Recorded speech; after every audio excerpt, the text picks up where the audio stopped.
है एक कदम गांधी के साथ कारवां प्यार का। ये 2 अक्टूबर को बनारस के राजघाट से शुरू होकर 26 नवंबर को दिल्ली के राजघाट होते हुए जंतर मंतर पर यह संपन्न हुआ। आज जो सरकार है वो ऐसी सरकार है जिसका आज़ादी आंदोलन से कोई नाता रिश्ता नहीं रहा, बल्कि जो रिश्ता रहा भी वो काफ़ी दागदार है। सर्व सेवा संघ परिषद को इन्होंने झूठे आरोप लगाकर लांछित करके उसको कब्जा किया और फिर उसमें बुलडोजर चलाकर उसके अधिकांश भवनों को जमींदोज कर दिया। अगर वोट का अधिकार जनता के हाथ से छिन जाता है या वो सीमित हो जाता है तो फिर सत्ता पर नियंत्रण की जो एक प्रक्रिया है चुनाव के द्वारा वो उसका महत्व घट जाएगा। नमस्कार, आप देख रहे हैं विमर्श न्यूज। मैं हूं आकाश आपके साथ। जैसा कि आप लोगों को पता होगा कि 2 अक्टूबर से लेकर 26 नवंबर 2025 तक एक पदयात्रा निकाली गई थी जिसका नाम था एक कदम गांधी के साथ। तो इस पदयात्रा के बारे में विस्तार पूर्वक बात करेंगे और हर मुद्दों को जानने की कोशिश करेंगे। हमारे साथ अरविंद अंजुम जी हैं, सर्व सेवा संघ के हैं, इनसे इस मुद्दे पर बात करेंगे। सबसे पहले आपका स्वागत है विमर्श चैनल में। स्वागत है। ये जो एक कदम गांधी के साथ पदयात्रा निकली, ये किस उद्देश्य के साथ निकली थी और कैसे खत्म हुई? एक कदम गांधी के साथ पदयात्रा, इसका पूरा शीर्षक है एक कदम गांधी के साथ कारवां प्यार का। ये 2 अक्टूबर को बनारस के राजघाट से शुरू होकर 26 नवंबर को दिल्ली के राजघाट होते हुए जंतर मंतर पर यह संपन्न हुआ। इस पदयात्रा में 56 दिन लगे और 110 पड़ावों के का सफर ये रहा। इसमें शुरू से अंत तक चलने वालों की संख्या तो थी ही, बल्कि हर पड़ाव में कुछ नए लोग जुड़ते थे और वो शामिल होते थे। इस पदयात्रा का उद्देश्य मुख्य रूप से 4 उद्देश्य हैं इसके: संविधान, लोकतंत्र, सद्भावना और सूफी संतों एवं आज़ादी आंदोलन के आदर्शों की जो विरासत है उसकी न केवल हिफाजत करना बल्कि समाज में उसकी जड़ें गहरी करने का संदेश लेकर यह यात्रा निकली थी। और 25 तारीख को ये दिल्ली पहुंची। 26 नवंबर को सुबह सुबह ये यात्रा राजघाट गांधी समाधि तक गई और वहाँ पर गांधी जी को स्मरण करते हुए अपने संकल्पों को दोहराया गया। वहाँ सर्वधर्म प्रार्थना की योजना थी, लेकिन राजघाट का जो व्यवस्था देखने वाली समिति है उसने इसके लिए अनुमति नहीं दी। फिर भी हम लोग वहाँ गए सुबह और गांधी जी को श्रद्धा सुमन अर्पित करते हुए अपने संकल्पों को दोहराया। जिन मुद्दों को लेकर हम लोग लेकर निकले थे पदयात्रा के रूप में, तो ये हम लोग जानते हैं कि भारत में आज जो लोकतंत्र स्थापित हुआ है आज़ादी आंदोलन के बाद, देश ब्रिटिश शासन से मुक्त होने के बाद 15 अगस्त 1947 को और 26 जनवरी 1950 को संविधान भारत में लागू हुआ। संविधान को अंतिम रूप 26 नवंबर 1949 में दिया गया था। यह संविधान भारत की जनता और नागरिकों के अधिकारों की संरक्षक है। हमें जितने भी अधिकार प्राप्त हुए हैं वो सभी संविधान के द्वारा प्राप्त हुए हैं। ये जो अधिकार हमें मिले हैं संविधान के द्वारा, वो अधिकार 1947 15 अगस्त से पहले नहीं थे, क्योंकि उस समय जो शासन प्रणाली थी या तो वो ब्रितानी हुकूमत के अधीन थी या फिर राजाओं के अधीन थी। भारत का हिस्सा जो है, भारत दो हिस्सों में बंटा हुआ था। एक तो राजाओं द्वारा सीधे तौर पर नियंत्रित होता था और अंततः वे भी ब्रिटिश शासन के अधीन थे, और एक जो ऐसे इलाके थे जहां ब्रिटिश शासन सीधे नियंत्रण करती थी। तो ये वहां पर नागरिक अधिकारों को सूचीबद्ध नहीं किया गया था और न ही उसकी वो मान्यता थी जो संविधान द्वारा हमें मिली है। आज जो सरकार है वो ऐसी सरकार है जिसका आज़ादी आंदोलन से कोई नाता रिश्ता नहीं रहा, बल्कि जो रिश्ता रहा भी वो काफ़ी दागदार है। ये जो विचारधारा वाले लोग हैं, दक्षिणपंथी विचारधारा, या कहें कि आरएसएस की विचारधारा से जुड़े हुए लोग जो आज सत्ता में हैं, केंद्र की सत्ता में हैं और कई राज्यों की सत्ता में हैं, उनकी न तो संविधान में आस्था है और न ही वो लोकतंत्र को स्वीकार करते हैं। तो आज उनके द्वारा संविधान को सीधे तौर पर नहीं, लेकिन बहुत सारी ऐसी व्यवस्थाएं उन्होंने की है जिसके द्वारा वो संविधान को निष्प्रभावी बना देना चाहते हैं, उन अधिकारों को निष्प्रभावी बना देना चाहते हैं जो अधिकार हमें संविधान के द्वारा मिले। उसमें एक महत्वपूर्ण अधिकार वोट का अधिकार है। वोट के अधिकार के चलते भारत में हर एक नागरिक एक ही पंक्ति में खड़ा हुआ, समान अधिकार मिले, सभी को एक ही वोट का अधिकार है, और इस वोट के अधिकार ने यहाँ के नागरिकों को राजनीतिक तौर पर सशक्त बनाया है। अभी उस अधिकारों पर कई तरह के खतरे मंडरा रहे हैं, कई प्रकार से वो उसको चोट पहुंचाया जा रहा है। अगर वोट का अधिकार जनता के हाथ से छिन जाता है या वो सीमित हो जाता है, तो फिर सत्ता पर नियंत्रण की जो एक प्रक्रिया है चुनाव के द्वारा, वो उसका महत्व घट जाएगा, और उसका महत्व घटने का अर्थ है कि नागरिकों के अस्तित्व को, उनके वजूद को कमजोर कर दिया जाएगा। तो ये सब मसले हैं जिनको हम लोग इस यात्रा के दौरान उठाए हैं।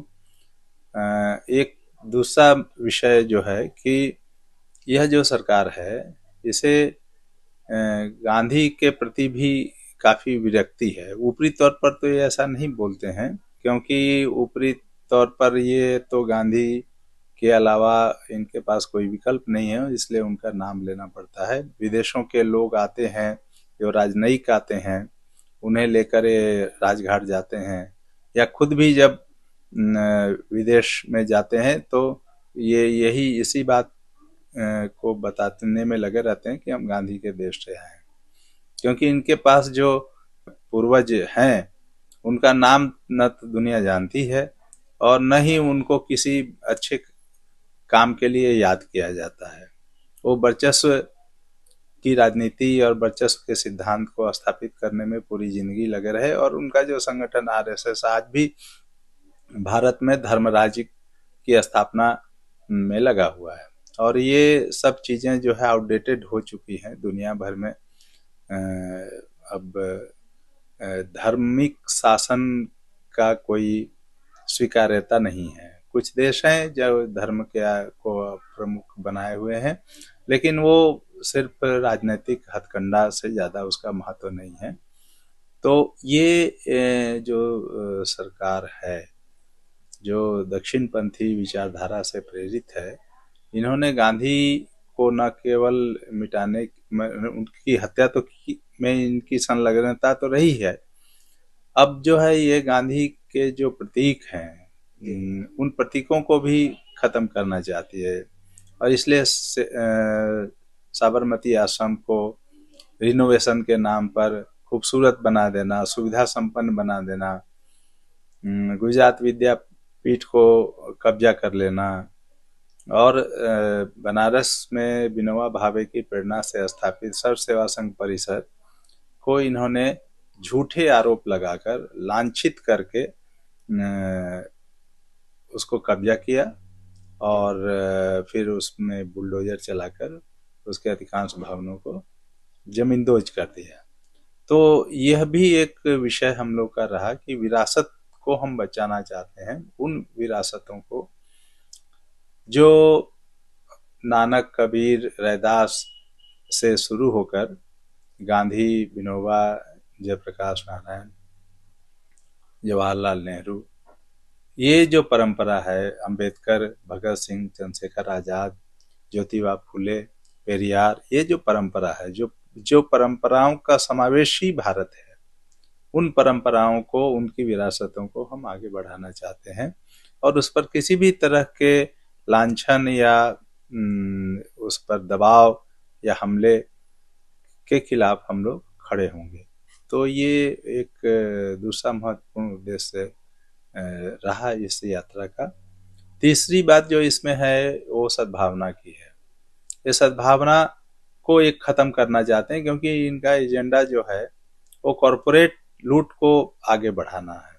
आज आप अदानी अंबानी को सुविधाएं देने की बात सुनते हैं, ये केवल अदानी अंबानी की बात नहीं है, वो एक सिस्टम को आगे बढ़ा रहे हैं। वो कॉरपोरेट सिस्टम है और पूरी दुनिया में है। तो इसलिए हमको ये समझ लेना चाहिए कि ये जो सांप्रदायिकता और कॉरपोरेट की जुगलबंदी है, वो जुगलबंदी में सामने तो सांप्रदायिक शक्तियां रहती हैं, विभाजनकारी सब शक्तियां रहती हैं, एक दूसरे को लड़ाने वाली शक्तियां रहती है, सद्भाव को नष्ट करने वाली शक्तियां रहती है, लेकिन वो जो मुखौटा सामने है उसके पीछे असल मकसद कॉरपोरेट लूट को सुगम बनाना है, ताकि समाज विभाजित रहेगा, एक दूसरे में उलझा रहेगा। तो कॉरपोरेट लूट की जो घटनाएं हैं और उसकी जो व्यवस्था है, उसके जो अत्याचार हैं, उनके जो दुष्परिणाम हैं, उस पर उसकी ओर लोगों का ध्यान ना जाए और कॉरपोरेट लूट आबाद चलता रहे। तो ये तीसरा विषय हम लोगों का ये था कि सद्भावना को इसलिए नष्ट किया जा रहा है क्योंकि उनको इसकी आड़ में कॉरपोरेट को आगे बढ़ाना है।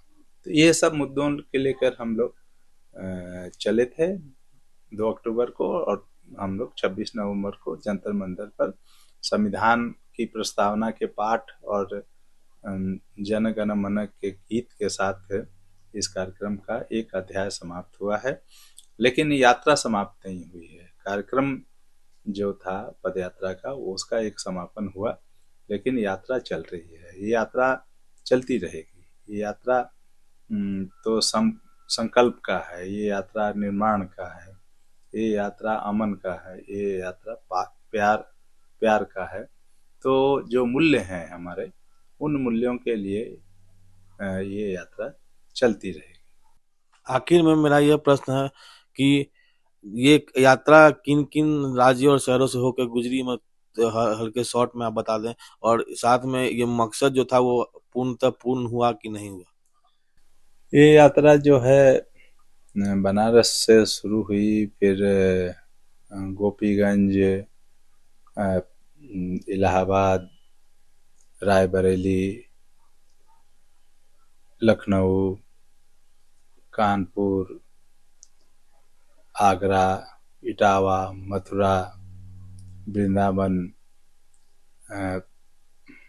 फिर पलवल, बल्लभगढ़, फरीदाबाद होते हुए पहुंची दिल्ली, और दिल्ली के गांधी निधि में इसका 25 तारीख को पड़ाव था, और फिर 26 तारीख को जंतर मंतर, राजघाट से जंतर मंतर हम लोग गए। इस यात्रा के उद्देश्यों के संदर्भ में, उसके हासिल करने के संदर्भ में अगर हम देखें तो जो मूल्यों का सफर है वो तो आज से नहीं, सैकड़ों हजारों वर्षों से चल रहा है और आगे भी चलता रहेगा। जो उपलब्धियां इस यात्रा के दरमियान हुई, वो यह हमारा एक सोच था कि ये यात्रा जो है एक सोशल वाइब्रेशन क्रिएट करेगा, एक सामाजिक हलचल बनाएगा। और उस दृष्टि से देखें तो इस यात्रा का जो प्रोजेक्शन हुआ है, इस यात्रा से लोग जिस प्रकार से जुड़े हैं, जिस प्रकार से जंतर मंतर पर लोग स्वतः उपस्थित हुए सामाजिक क्षेत्र के संगठन और उनके प्रतिनिधि स्वतंत्र रूप से सचेत नागरिकों की जो उपस्थिति हुई वो उत्साहवर्धक है। और एक तरह से हम लोग इस बात पर संतुष्ट हो सकते हैं कि जो सोशल वाइब्रेशन क्रिएट करना था वो हुआ। और इसके बावजूद यह हम लोग जरूर कहेंगे कि चुनौतियां कम नहीं हुई है। हमें उपलब्धियां तो मिली है, लेकिन चुनौतियों के बारे में हम सचेत हैं। और वो चुनौती मुख्य रूप से हमारे लोकतंत्र और संविधान के सामने है, जिससे हम लोग को आगे और भी मुस्तैदी के साथ निपटने की ज़रूरत होगी। ये हमारा एहसास थोड़ा भी कम नहीं हुआ है। भले यह कार्यक्रम सफल हुआ है, इससे हमारा कॉन्फिडेंस बढ़ा है और ये बात हम लोग समझ पाए हैं कि जनता